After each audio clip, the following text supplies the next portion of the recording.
Morning বন্ধুরা, Koyeli national blog থেকে সবাইকে ওয়েলকাম জানিয়ে আজকে ব্লগটা শুরু করছি।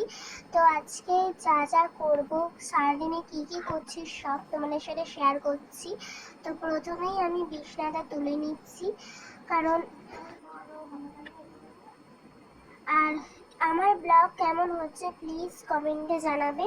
তো দুদিকে বিছানাটা তুলে নিচ্ছি, কারণ আমি 2-3বার ব্লগ দিয়েছি তোমাদেরকে, অনেকই ব্লগ দিয়েছি, বেশি ব্লগ ছাড়ি না।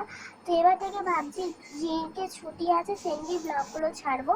তো সব বিছনা কাটাগুলো গুছিয়ে নিয়ে চলে যাবো সব জামা কাপড়গুলো কাচতে।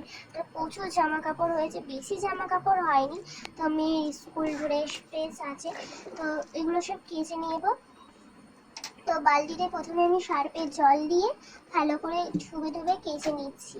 কেচে নিয়ে ওইগুলো সব রোদ্দুরে বা ছাদে শুকোতে দেবো, কারণ আমাদের ছাদ আছে, তো ছাদে শুকোতে দিয়েছি।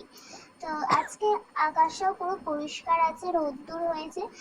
আর রোদ্দুর হলে খুব ভালো, কেন বলো তো, এই যে জামা কাপড়গুলো আছে সব শুকিয়ে যাবে তাড়াতাড়ি।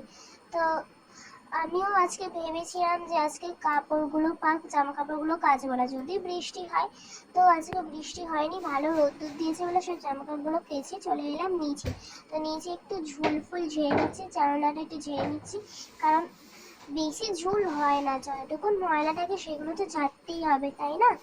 তো আজ সব ঝুলগুলো ঝেড়ে নিচ্ছি নিয়ে।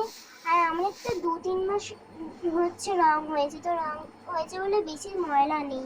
তো সব ঝুলগুলো ঝেড়ে নিয়ে তারপর ঘরটা একটু মুছে নিচ্ছি, কারণ একটু ময়লা পড়ে আছে। তো আজকের মতন এইটুকুই, পরে আবার তোমাদের সাথে অন্য ব্লগে আসছি, টাটা।